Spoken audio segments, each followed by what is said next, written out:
السلام علیکم ورحمۃ اللہ وبرکاتہ۔ الحمدللہ رب العالمین والصلاة والسلام علی اشرف الانبیاء والمرسلین نبینا محمد وعلی آلہ واصحابہ اجمعین وبعد۔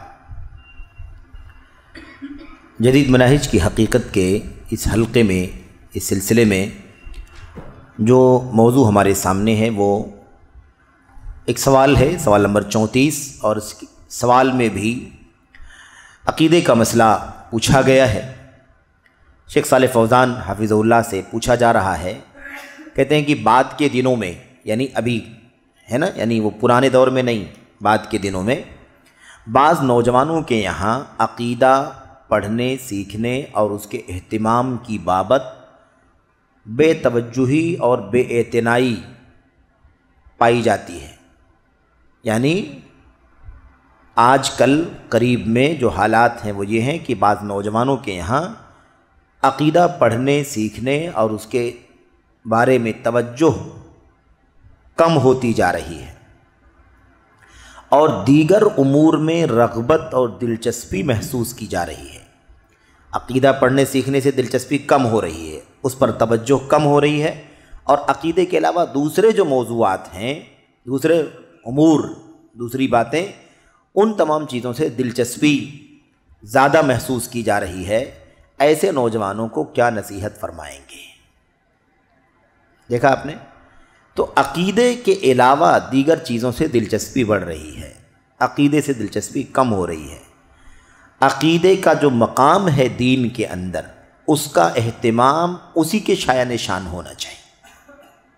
دوسری چیزوں کی جو حیثیت ہے دین کے اندر، اسی حیثیت سے اس کا اہتمام ہونا چاہیے، ہے کہ نہیں؟ عقیدے کا مقام سب سے زیادہ اونچا ہے، تو عقیدے کو سب سے زیادہ اہمیت دی جانی چاہیے۔ منہج کا مقام بہت اونچا ہے، یعنی راہ سنت، راہ سلف کا مقام سب سے اونچا ہے نا، تو اسی اعتبار سے اس کو مقام دینا چاہیے۔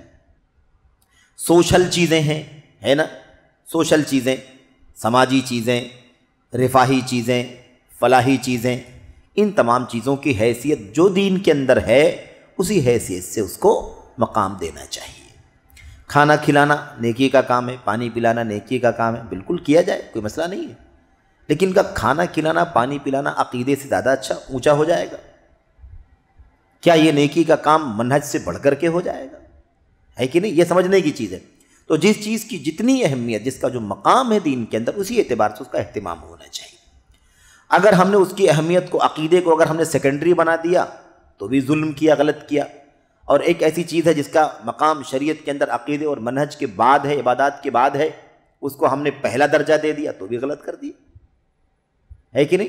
اس لیے بہت اہم ہے، اور اسی لیے یہ سوال ہے۔ ورنہ اس سوال کے اندر کوئی بھی کہہ سکتا ہے کہ بھئی ٹھیک ہے، عقیدہ بھی دین ہے اور دیگر چیزیں بھی دین ہیں، تو کیا حرج ہے وہ پہلے کبھی ادھر توجہ بڑھ جائے، کبھی ادھر کم ہو جائے، کبھی ادھر بڑھ جائے، کبھی ادھر کم ہو جائے، کیا پریشانی؟ کہہ سکتا ہے کہ نہیں کہہ سکتا ہے؟ لیکن نہیں چاہیے، درست نہیں ہے، یہ درست نہیں ہے۔ اس لیے سوال ہے اپنے آپ میں کہ عقیدہ سب سے اونچا ہے اللہ کے دین کے اندر، سنت سب سے زیادہ اونچا مقام ہے اللہ تبارک و تعالیٰ کے دین کے اندر، اور ان تمام چیزوں کو مؤخر کرنا، اس کی توجہ کم کر دینا غلط ہے دین اسلام کے اندر، ظلم ہے یہ اللہ کے دین کے ساتھ۔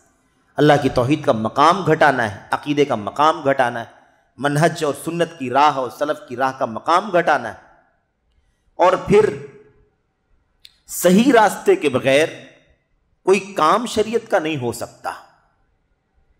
صحیح راستے کے بغیر کوئی کام کرنا ہے، عمل ہے، نیکی ہے، لیکن عمل اور نیکی کا طریقہ کیا ہوگا وہ تو ہم منہج سے ہی جان سکیں گے، تو وہ کام ہم کیسے کر سکیں گے بغیر راہ سلف کو جانے ہوئے؟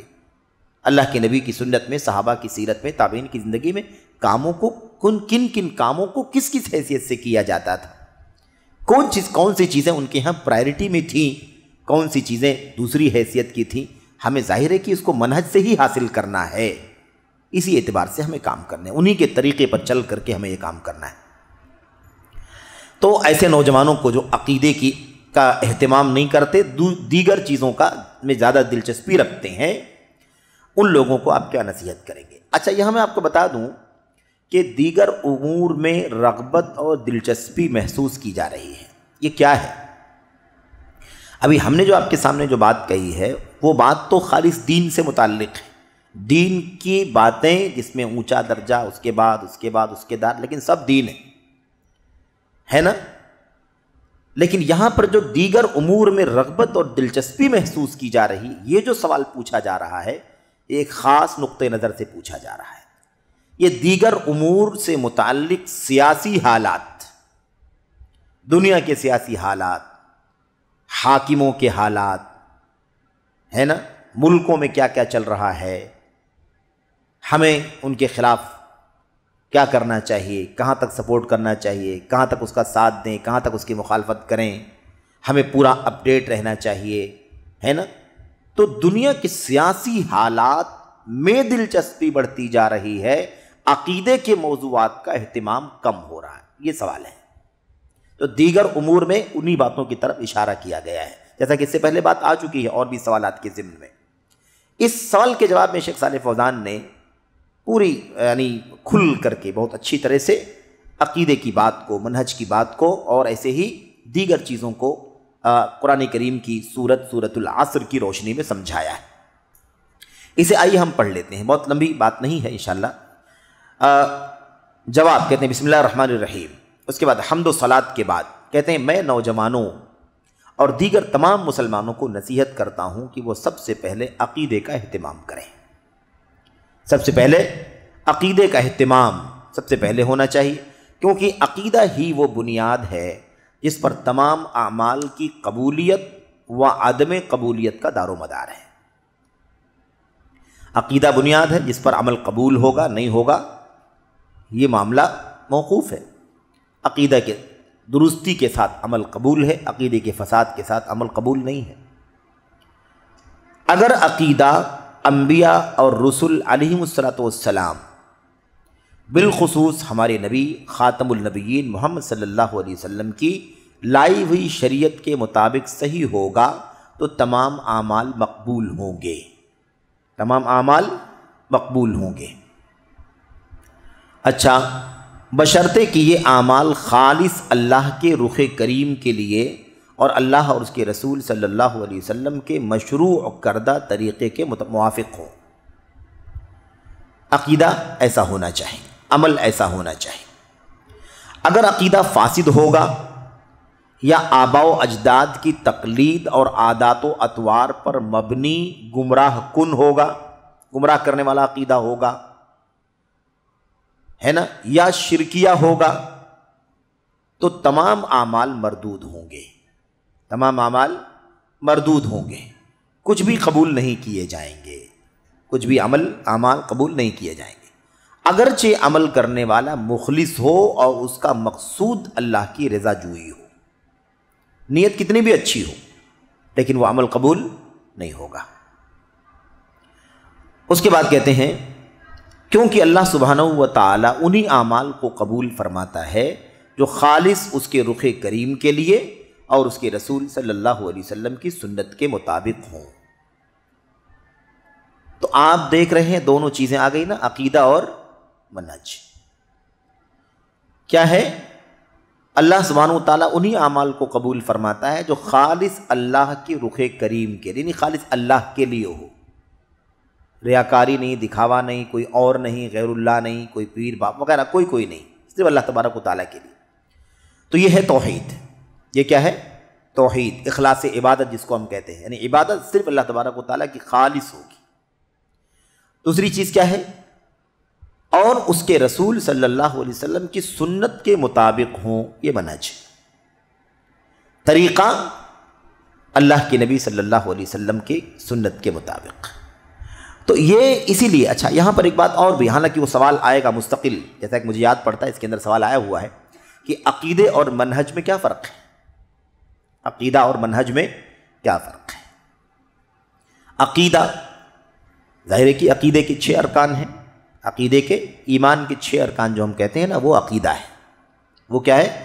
عقیدہ ہے۔ اب اس میں عقیدہ اللہ کے سلسلے میں عقیدہ، اللہ پر ایمان میں اللہ کے بارے میں عقیدہ، فرشتوں پر ایمان میں فرشتوں کے بارے میں کیا عقیدہ رکھیں، ہے نا، کتابوں کے بارے میں کیا عقیدہ رکھیں، رسولوں کے بارے میں، یوم آخرت کے بارے میں، تقدیر کے بارے میں، یہ ہو گئے، ٹھیک ہے۔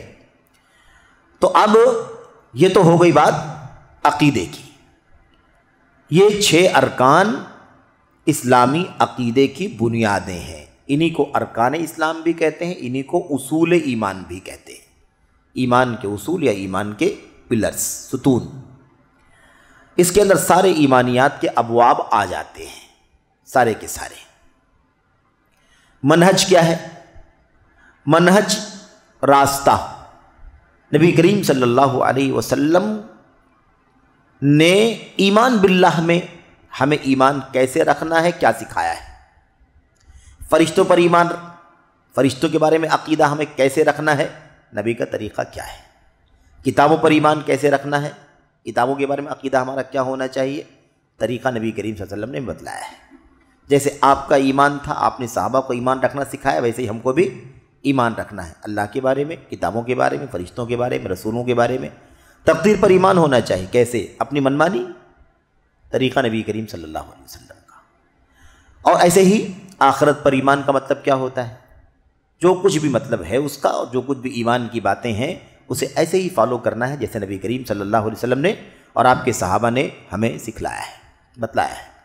تو عقیدے اور منہج کا فرق یہی واضح ہو جاتا ہے. تو عقیدے کا تعلق جو ہے وہ ایمانیات کے ابواب سے ہے, ایمانیات کے ابواب سے ہے, اس کو ہم عقیدہ کہتے ہیں. اور منہج جو ہے وہ ایمانیات کے ابواب میں بھی, اس کے علاوہ معاملات کے ابواب میں, خرید فروخت, لین دین, شادی بیاہ, مثال کے طور پر سیاست کا چیپٹر, نظام سسٹم کیسے چلایا جائے گا ملک کا, اس کے اندر اخلاق کا معاملہ, بیہیویئر, کیسے ہم ایک دوسرے کے ساتھ رہیں گے سہیں گے, حقوق اور رائٹس کا مسئلہ, استاد شاگرد کا حق, ماں باپ کا حق ہے نا, بڑوں کا حق, چھوٹوں کا حق, حاکموں کا حق, فلاں فلاں, جو ساری باتیں ہیں. ان تمام چیزوں میں منہج ہے, یعنی راستہ زندگی کے ہر مسئلے میں ہمیں نبی کریم صلی اللہ علیہ وسلم کا اختیار کرنا ہے. اور عقیدہ زندگی کے سارے معاملات میں سب سے اونچا درجہ ہے, تو اس کے اندر بھی نبی کا طریقہ, سیاست کے مسئلے میں بھی نبی کا طریقہ, معاملات میں بھی نبی کا طریقہ, خرید و فروخت میں نبی کا طریقہ, کاروبار میں نبی کا طریقہ, شادی بیاہ میں نبی کا طریقہ, اخلاق میں نبی کا طریقہ, چلنے پھرنے میں نبی کا طریقہ, کھانے پینے میں نبی. تو زندگی کے ہر موڑ پر طریقہ نبی کریم صلی اللہ علیہ وسلم کا, اس کو منہج کہتے ہیں. تو آئی بات سمجھنا فرق کیا ہے عقیدہ اور منہج میں. منہج پورے دین کو شامل ہے, اور عقیدہ دین اسلام کا سب سے اونچا کام ہے جس میں منہج نبی کریم صلی اللہ علیہ وسلم کا رہے گا. ایمان رکھنا ہے اللہ تعالیٰ پر, کیسے رکھنا ہے وہ نبی کریم صلی اللہ علیہ وسلم بتائیں. اللہ تعالیٰ عرش پر ہے, ہر جگہ نہیں ہے, یہاں منہج ہے.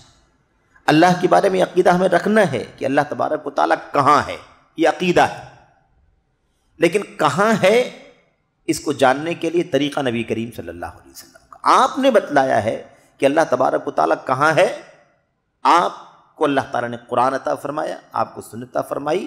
اس سے جو طریقہ ہمیں ملا وہ یہ ملا کہ ہم یہ جانیں کہ اللہ تبارک و تعالیٰ کا وجود ہے, اور اللہ تبارک و تعالیٰ اپنی ذات کے ساتھ عرش پر ہے, ہر جگہ موجود نہیں ہے. تو یہ عقیدہ ہے, اور جو ماننا ہے عقیدہ, جس پر چلنا ہے وہ منہج ہے. جیسے عقیدہ لینا ہے وہ کیا ہے, وہ منہج ہے. تو عقیدہ تو ہر چیز کے لیے منہج چاہیے, ہر چیز کے لیے منہج چاہیے. اور دین کا سب سے اونچا مقام کس کا ہے, عقیدے کا. عقیدے میں بھی منہج نبی کریم صلی اللہ علیہ وسلم کا. یہی خلاصہ ہے پورے دین کا. امام ابن تیمیہ رحمۃ اللہ علیہ نے کہا تھا کہ دین کی بنیاد 2 چیزوں پر ہے. آپ سے ہم سے کوئی پوچھے اگر کہ بھئی 2 لفظ میں بولو, لمبی چوڑی تقریر مت کرو, 2 لفظ میں بتاؤ کہ آپ جو ریلیجن فالو کرتے ہیں وہ کیا ہے. 2 لفظوں بولیے, لمبی بات نہیں کرنا. تو آپ اس کا جواب کیسے دیں گے؟ بھئی ہم جس دین کو فالو کرتے ہیں اس کا نچوڑ یہ ہے کہ عبادت اللہ کی کرنی ہے, طریقہ نبی کریم صلی اللہ علیہ وسلم کا ہے. یہ دین اسلام ہے. جماع الدین اصلان, دین کا خلاصہ 2 بنیادیں, اللہ یعبد الا اللہ و اللہ یعبد اللہ الا بما شرع. عبادت صرف اللہ تبارک و تعالیٰ کی جائے, اور عبادت اسی طریقے پر کی جائے جو اللہ تبارک و تعالیٰ نے مشروع کی ہے. اور مشروع کیا ہے تو کہاں ہے وہ؟ وہی جو قرآن کریم میں اللہ نے نبی پر اتار دیا, جو سنت کے ذریعے نبی کو بتلا دیا. تو دو ہی لفظوں میں پورا دین اسلام ہے، عبادت اللہ کی، طریقہ نبی کریم صلی اللہ علیہ وسلم کا، پورا دین اس کے اندر شامل ہو جائے گا۔ تو یہی ہے خلاصہ۔ اسی لیے ہمیں یہ بات سمجھنی ہے کہ عقیدہ کتنا زیادہ امپورٹنٹ ہے۔ یہاں پر کہتے ہیں، ساری بات سمجھاتے ہوئے کہتے ہیں، جو اپنی نجات چاہتا ہو، اس لیے جو اپنی نجات چاہتا ہو، اپنے اعمال کی قبولیت کا خواہاں ہو، یعنی چاہت رکھتا ہو، حقیقی مسلمان ہونا چاہتا ہو، اسے چاہیے کہ عقیدے کا خاص اہتمام کرے، عقیدے کا خاص اہتمام کرے، اس طور پر کہ صحیح عقیدہ اور اس کے خلاف چیزوں اور تباہ کرنے والے امور کی معرفت حاصل کرے۔ تو عقیدہ جاننا ہے جو صحیح ہے، اور عقیدے کے خلاف جو چیزیں ہیں، جو عقیدے کو بگاڑنے والی چیزیں، اس کو بھی جاننا ضروری۔ یہ بھی ایک بہت بڑا فساد ہے امت کے اندر، ایک بہت بڑا فساد ہے۔ وہ کہتے ہیں کہ ہمیں دنیا بھر کی چیزوں کے پیچھے پڑنے کی کیا ضرورت ہے، ہم اتنا جانیں کہ اللہ کی عبادت کرنی ہے، لیکن وہ یہ نہیں سمجھتے کہ اللہ کی عبادت جیسے کرنی ہے، جو عبادت اللہ کو مطلوب ہے اور اللہ کے یہاں مقبول ہے، ویسی عبادت کرنے کے لیے وہ عبادتیں بھی ہمیں جاننا ضروری ہے جو اللہ کے یہاں مقبول نہیں ہوں گی۔ اپنی صحیح عبادت کے لیے غلط عبادتوں سے بچنا ضروری ہے کہ نہیں ضروری؟ یہ بھی ضروری ہے۔ اس لیے صرف امر بالمعروف سے کام نہیں چلے گا، نہی عن المنکر بھی ضروری ہے۔ 6 ارکان ہیں نا، 6 نہیں، کیا کہتے ہیں، ارکان نہیں، 6 ارکان تو ایمان کے ہیں، خیر جماعت تبلیغ والوں کے ہاں 6 اصول ہیں نا، شاید 6 اصول ہیں، اصول 6، 6 اصول۔ اس کے اندر ایک ہے بھلائی کا حکم دینا، برائی سے نہ روکنا، امر بالمعروف کرو اور برائی سے منع مت کرو۔ کیوں؟ نماز پڑھنے چلیے، جائے گا نماز پڑھنے کے لیے، لیکن اگر آپ کہیں گے لیکن آپ شراب نہیں پی سکتے، آج کی تاریخ سے تمباکو بیڑی استعمال نہیں کرنا، سگریٹ نہیں استعمال کرنا، یا اور کوئی نشہ والی چیز استعمال نہیں کرنا، تو پھر متنفر ہو جائے گا وہ۔ اس لیے نماز کی، بھلائی کی، امر بالمعروف کرو، لیکن منکر سے مت روکو۔ منکر سے روکنے کی وجہ سے نفرت پیدا ہوتی ہے۔ ایک آیت کریمہ کوئی قرآن کریم میں بتائے یا سیاق میں بتائے کہ امر بالمعروف کے ساتھ نہی عن المنکر کا ذکر نہیں کیا گیا ہو، دونوں چیزیں لازم ملزوم ہیں۔ اس وقت تک معروف نہیں ہوگا جب تک کہ اس کو منکر سے بچایا نہیں جائے۔ اس لیے یہ بہت بنیادی چیز ہے۔ صحیح عقیدے کے لیے باطل عقیدہ جاننا اور اس سے اپنے آپ کو بچانا ضروری ہے۔ خالص توحید کے لیے شرک سے بچنا ضروری ہے کہ نہیں؟ صحیح سنت پر عمل کرنے کے لیے بدعتوں سے واقف ہونا اور اس سے بچنا ضروری ہے۔ صحیح حلال پر عمل کرنے کے لیے حرام کی ساری شکلوں کو حرام کی شکلوں کو جاننا اور اس سے اپنے آپ کو بچانا ضروری ہے۔ بغیر شرک کی تردید کے توحید واضح نہیں ہو سکتی ہے، بغیر شرک کی تردید کے توحید واضح نہیں ہو سکتی، لازم ملزوم ہے۔ اس لیے اگر کوئی یہ کہتا ہے کہ نہیں توحید بیان کرو، شرک کے خلاف بولنے کی کیا ضرورت ہے، حق بولو، حق کی دعوت دو، تو حق دعوت دینے کا مطلب ہی یہی ہے کہ باطل سے منع کرو، ہے کہ نہیں؟ اسی لیے تو کلمہ طیبہ لا الہ الا اللہ میں نفی سے آغاز کیا جا رہا ہے، اس بات بعد میں لا الہ پہلے کہہ کر کے سارے باطل کی نفی کر دی گئی، بعد میں الا اللہ کہہ کر کے اس بات کیا گیا۔ تو یہ نقطہ بہت ہی زیادہ اہم ہے، بہت ضروری ہے، اور یہ جب تک امت میں اس چیز پر عمل نہیں کیا جائے گا، امت میں وہ دعوت کا، خیر کا نتیجہ نہیں نکلے گا جس کی ہم امید کر کے بیٹھے ہوئے ہیں یا جس کی ہمیں تلاش۔ خیر، کہتے ہیں کہ اسے چاہیے کہ عقیدے کا خاص اہتمام کرے، بیں طور کی صحیح عقیدہ اور اس کے خلاف چیزوں اور تباہ کرنے والے امور کی معرفت حاصل کرے۔ ضروری ہے، ایک دم بالکل ضروری ہے، تاکہ اپنے اعمال انہی بنیادوں پر انجام دے۔ اور یہ چیز اسی صورت میں ہو سکتی ہے جب عقیدہ ان اہل علم اور بصیرت سے سیکھا اور پڑھا جائے جنہوں نے اسے اس امت کے سلف صالحین سے حاصل کیا ہے۔ صحیح عقیدہ کب ملے گا؟ جب صحیح عقیدہ صحیح عقیدے والے علماء سے علم حاصل کیا جائے گا، جن علماء نے سلف سے عقیدہ سیکھا ہے، تب جا کر کے صحیح عقیدہ ملے گا۔ نبی کریم صلی اللہ علیہ وسلم کو مخاطب کرتے ہوئے اللہ تبارک و تعالیٰ نے کیا فرمایا؟ فَاعْلَمْ أَنَّهُ لَا إِلَهَ إِلَّا اللَّهُ وَاسْتَغْفِرْ لِذَنبِكَ وَلِلْمُؤْمِنِينَ وَالْمُؤْمِنَاتِ۔ اے نبی آپ یقین کر لیں کہ اللہ کے سوا کوئی معبود نہیں ہے۔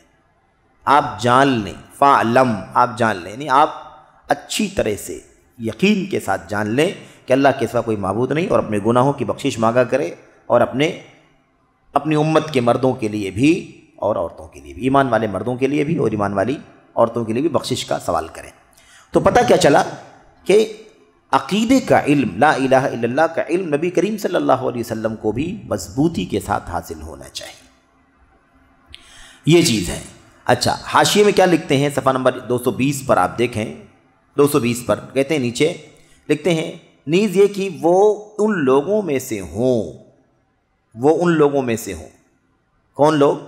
جن علماء نے عقیدہ اسلاف سے حاصل کیا ہے ان سے یہ حاصل کریں، بشرط کہتے ہیں نیز ساتھ ہی ساتھ یہ بھی رہنا چاہیے کہ وہ ان لوگوں میں سے ہوں جن کے بارے میں خیر خواہی کی شہادت سے سرفراز مند علماء نے استقامت، سچے اخلاص اور وقار و سنجیدگی کی شہادت دی ہو۔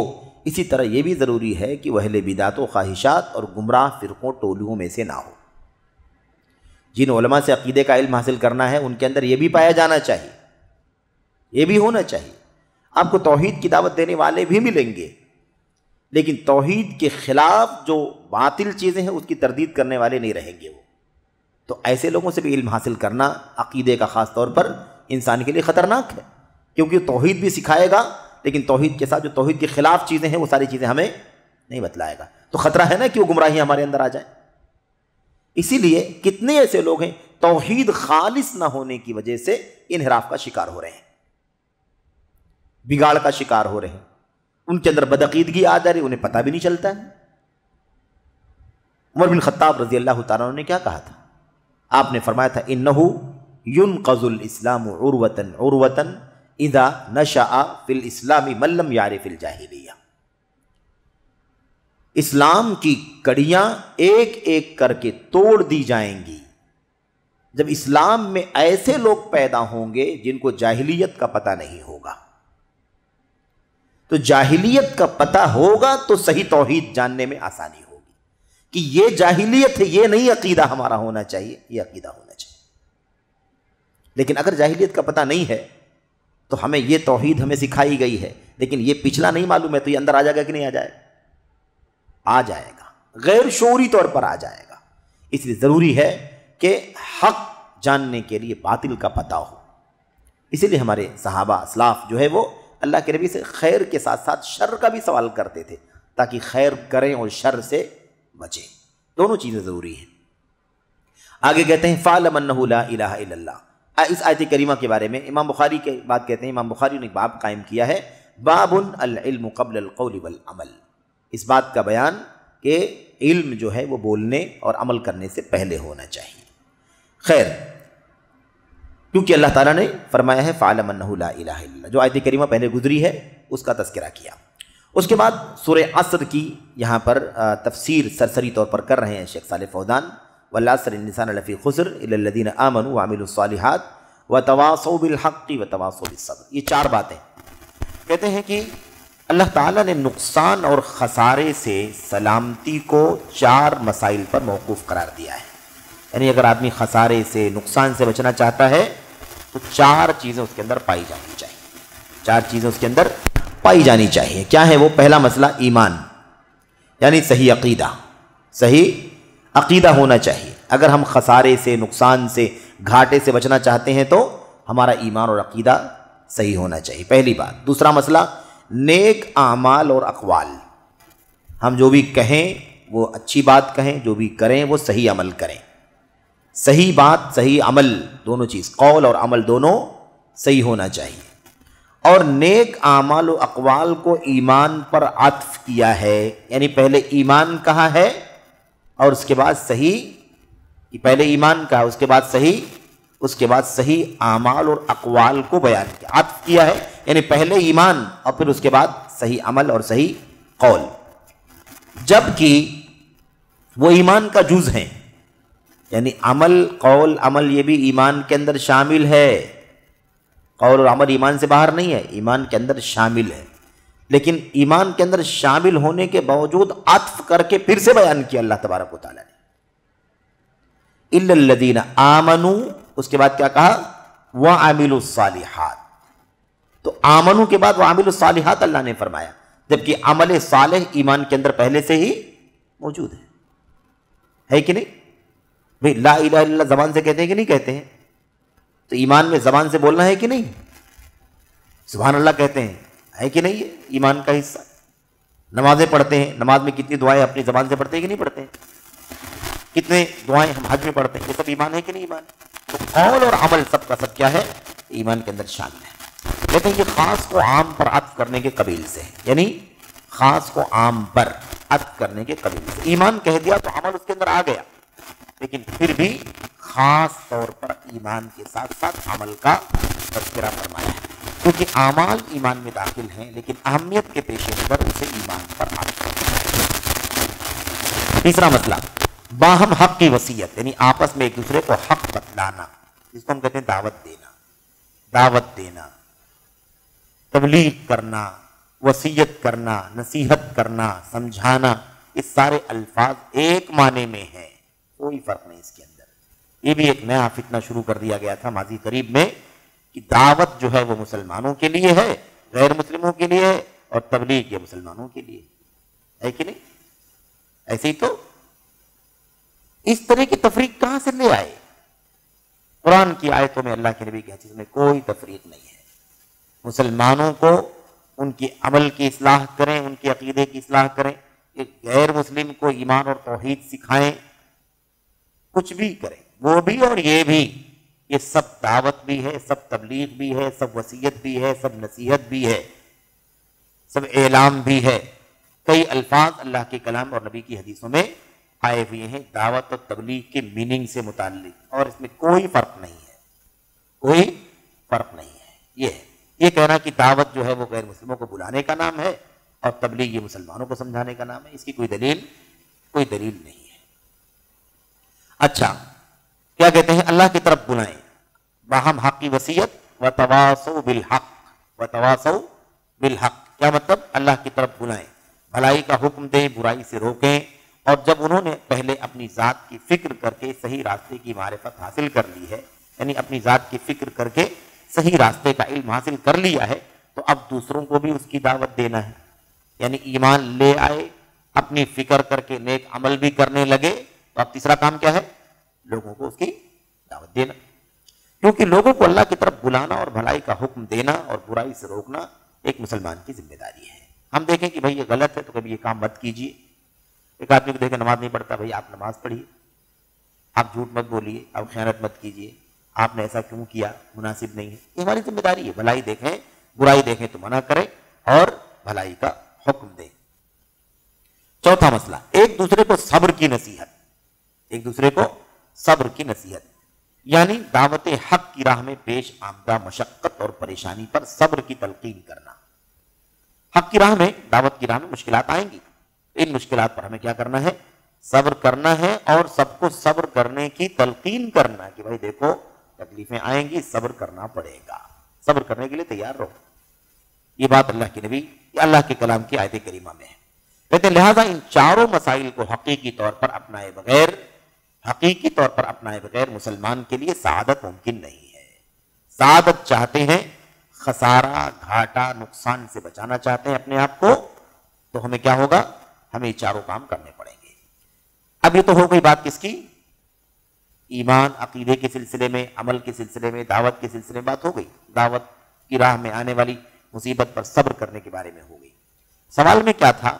عقیدے سے توجہ کم ہو رہی ہے، دیگر امور سے توجہ زیادہ بڑھ رہی ہے، اس کے بارے میں آپ کیا نصیحت کریں؟ یہ سوال تھا نا. اب دوسرے پوائنٹ پر شیخ بات کر رہے ہیں. کیا کہتے ہیں؟ رہا مسئلہ عام ثقافت، یعنی دنیا کی عام معلومات، جنرل اسٹڈی، یہاں کے حالات ایسے ہیں، وہاں کے حالات ایسے ہیں، وہاں یہ چل رہا ہے، وہاں یہ چل رہا ہے، وہاں یہ ہو رہا ہے، وہاں یہ ہو رہا ہے، وہاں اس نے اس کو ہے نا یہ جواب دیا، اس نے اس کے ساتھ یہ کیا، اس نے بغاوت کی اور وغیرہ. عام ثقافت یعنی جنرل معلومات، جنرل معلومات کہتے رہا عام ثقافت، اخباری امور، اخباری مسائل جو میڈیا میں چل رہے ہیں وہ، اور لوگوں کی باتوں، لوگ کیا کہتے ہیں، اس نے کیا کہا، اس نے کیا کہا، اور دنیا میں کیا کچھ ہو رہا ہے ان کے اہتمام کا مسئلہ، یعنی اس تمام چیزوں کے اہتمام کا مسئلہ. تو انسان کو ان چیزوں سے آگاہی تب حاصل کرنی چاہیے، ان چیزوں سے آگاہی تب حاصل کرنی چاہیے جب حقیقت میں توحید و عقیدے کا علم حاصل کر چکا ہو اور اسے اپنی زندگی میں نافذ کر چکا ہو. تو اب لے کر کے آؤ کسی آدمی کو جو بہت دنیا کی سیاست کی بات کرتا ہو، کسی کو لے کر کے آؤ، کسی بڑے سے بڑے کو لے کر کے آؤ جو کتابیں وتابیں لکھنے والے ہیں، ان کی بھی بات ہم کر سکتے ہیں.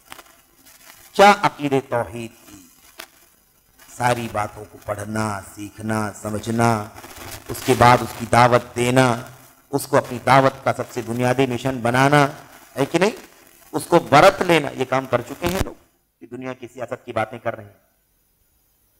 ہم نے شروع میں کہا، بار بار کہا، اور ہمارے علماء کہتے رہے ہیں کہ جماعت اہل حدیث کے سوا دنیا میں کسی جماعت کے پاس خالص توحید عبادت کی دعوت نہیں پائی جاتی.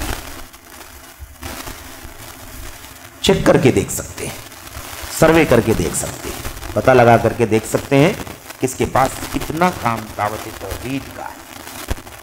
جب یہ فکر ہے عام طور پر ان فرقوں میں کہ توحید خالص کی دعوت دینے سے، شرک کی برائی کرنے سے انتشار پیدا ہوتا ہے، تو انتشار پیدا کرنے والی دعوت کیسے دیں؟ آپ کو نہیں ملے گا، کوئی کتاب نہیں ملے گا، کوئی سلیبس نہیں ملے گا، خالی توحید کی دعوت دے گا. تو یہ مسئلہ ہی ان کے ہیں. تو کون دنیا کی جنرل معلومات میں پڑے؟ جو توحید خالص کی عبادت، توحید خالص اور عقیدے کا میرے بھائیوں علم حاصل کر چکا ہو اور اسے اپنی زندگی میں برت چکا ہو، عمل کر چکا ہو. یہ میدان جب کر چکے، اس میدان سے فارغ ہو جائے، اتنا علم اور عمل اس کا ہو جائے، تو اب ٹھیک ہے کہ وہ اس لائق ہو چکا ہے کہ دنیا کے حالات پر نظر ڈالے، دیکھیں کہ دنیا کے حالات میں کیا ہو رہے ہیں. یہ کہتے ہیں کہ اس کا علم، تو انسان کو ان چیزوں سے آگاہی تب حاصل کرنی چاہیے جب حقیقت میں توحید و عقیدے کا علم حاصل کر چکا ہو اور اسے برت چکا ہو. وہی طور کی، یعنی اس طور پر کہ ان باتوں سے واقفیت اس لیے حاصل کرے تاکہ اسے خیر و شر کی معرفت ہو. یعنی عقیدے کا، توحید کا علم حاصل کرنے کے بعد، اسے برتنے کے بعد جو جنرل ثقافت، عام معلومات اور سیاست اور دنیا کے حالات کی جو معلومات کی اجازت کی بات چل رہی ہے، عقیدے اور توحید کا علم حاصل کر لینے کے بعد، عمل کر لینے کے بعد، یہ بات بھی کیوں ہو رہی ہے؟ یعنی اگر اب وہ دنیا کے حالات اگر جاننا چاہتا ہے تو اب وہ جانے، لیکن کیوں جانے؟ جانے کے لیے، اس کے اندر انوالو ہونے کے لیے، اس کا حصہ بننے کے لیے، اس لیے تاکہ اسے خیر و شر کی معرفت، خیر و شر کا پتہ چل جائے، صحیح کیا ہے، غلط کیا ہے، خیر پر کون ہے، شر پر کون ہے. خیر و شر کی معرفت کے لیے اس کو یہ ساری چیزیں جاننے کی اجازت ہوگی جب عقیدہ اور اس کی ساری باتوں سے وہ فارغ ہو چکا ہو، جان چکا ہو، عمل کر چکا ہو. اس لیے تاکہ دنیا میں پھیلی ہوئی برائیوں اور گمراہ کن پروپیگنڈوں سے اپنے آپ کو بچا سکے. تو یہ معلومات بھی اس لیے ہونی چاہیے تاکہ اپنے آپ کو اس سے چوکنا رکھے، اپنے آپ کو الرٹ رکھے کہ اس جگہ کا عقیدہ یہ ہے، اس ملک کا منہج یہ ہے، یہاں فلاں فلاں لوگ ہیں، اس چیز کی دعوت دے رہے ہیں، وہ خارجیت کی دعوت دے رہے ہیں، وہ رافضیت کی دعوت دے رہے ہیں، وہ سنت سے ہٹا رہے ہیں، ہے نا، وہ مار دھاڑ، وہ فلاں، تاکہ ان سے اپنے آپ کو، اس لیے نہیں کہ انوالو ہو جائے، اس لیے تاکہ اس سے اپنے آپ کو بچائے، اس لیے اس کی معرفت حاصل کرنے کی اجازت ہے تاکہ دنیا کے اندر پھیلی ہوئی برائیوں کو جانے اور گمراہ کن پروپیگنڈوں سے اپنے آپ کو بچائے. لیکن یہ سب اس وقت جب وہ علم کے ہتھیار سے لیس ہو چکا ہے. علم کا ہتھیار نہیں رہے گا تو یہ ساری باتیں جو جانے گا نا، اس کو ہضم بھی کرے گا، وہ اپنے اندر اس کو داخل کر لے گا، وہ جان بھی نہیں سکے گا، علم نہیں رہے گا تو. تو جب وہ علم کے ہتھیار سے لیس ہو چکا ہو اور اللہ اور اس کے رسول صلی اللہ علیہ وسلم پر ایمان سے مسلح، یعنی ایمان کا ہتھیار بھی توحید و سنت کا، اللہ اور اس کے رسول پر ایمان کا ہتھیار اس کے پاس موجود، تو ایمان کا ہتھیار ہو، علم کا ہتھیار ہو، اور ایمان کو اور عقیدے کو توحید کو جان کر کے علم حاصل کر کے اس کو پرکھ چکا ہو، تو اب دنیا کے حالات کا وہ جائزہ لے سکتا ہے، وہ بھی اسی لیے تاکہ دنیا کے فتنوں سے اپنے آپ کو، یہ ہے شیخ کی باتوں کا خلاصہ۔ لیکن یہ لوگ، اب اس کے بعد تیسرا نقطہ ہے کہ کون لوگ عقیدے اور ایمان سے بھی دور ہیں، اس کا علم بھی ان کے پاس مضبوط نہیں ہے، اور دنیا کی خبریں، دنیا کے حالات کو جاننے کی بات کرتے، ان کا نظریہ کیا ہے، اس پر بات کر رہے ہیں۔ آخری پیراگراف کہتے ہیں لیکن یہ کہ وہ ثقافت کے میدانوں، یعنی جنرل معلومات دنیا کے، ہے نا، اخباری امور اور سیاسی مسائل میں گھس جائے، جبکہ ابھی اسے اپنے عقیدے کا علم اور دینی مسائل سے کما حق واقفیت نہ ہو، تو اسے اس سے کچھ بھی فائدہ نہیں ہوگا، پھر تو الجھا رہے گا، نہ جانے کس کس گھاٹی میں، نہ جانے کس کس وادی میں پڑا رہے گا وہ، کیونکہ اس کے بعد عقیدے کا علم نہیں، دین کی بصیرت نہیں، یہ حالات پیدا ہوں تو اس سے کچھ بھی فائدہ نہ ہوگا، بلکہ یہ چیزیں اسے فضول امور میں مشغول کر دیں گی۔ شیخ صالح فوزان کی باتیں کتنی خیر خواہانہ ہیں، کتنی ہمدردانہ ہیں، کتنی نصیحت آمیز باتیں، اسے فضول امور میں مشغول کر دیں گی، اور وہ حق و باطل کے درمیان تمیز بھی نہیں کر سکے گا، حق باطل کی پرکھ نہیں کر سکے گا۔ عقیدے سے نابلد یعنی ناواقف بہت سارے لوگ جنہوں نے اس طرح کی چیزوں میں دلچسپی لی، خود بھی گمراہ ہوئے اور دوسروں کو بھی گمراہ کیا، ٹھیک ہے، اور لوگوں پر مسائل کو گڈمڈ کر دیا، یعنی لوگوں کے سامنے جو باتیں آئیں وہ کنفیوز ہو گئے، کیا کرنا ہے کیا نہیں کرنا ہے، مسائل گڈمڈ ہو گئے۔ سبب یہ تھا کہ وہ بصیرت سے عاری تھے، ان کے پاس بصیرت نہیں تھی، یعنی علم ان کے پاس عقیدے کا، توحید کا، دنیا کی باتوں کا تو کافی علم تھا، لیکن علم دین سے مسلح نہیں تھے، لیس نہیں تھے وہ، اس لیے وہ بصیرت سے عاری تھے، اس لیے یہ انجام ہوا ان کا۔ اس پر حاشیہ لگایا ہے شیخ نے، دیکھیے نیچے کہتے ہیں صفحہ نمبر 223 میں، حاشیہ نمبر 1، تحریکیوں، سیاسیوں، فرقہ پرستوں کا یہی شیوا ہے۔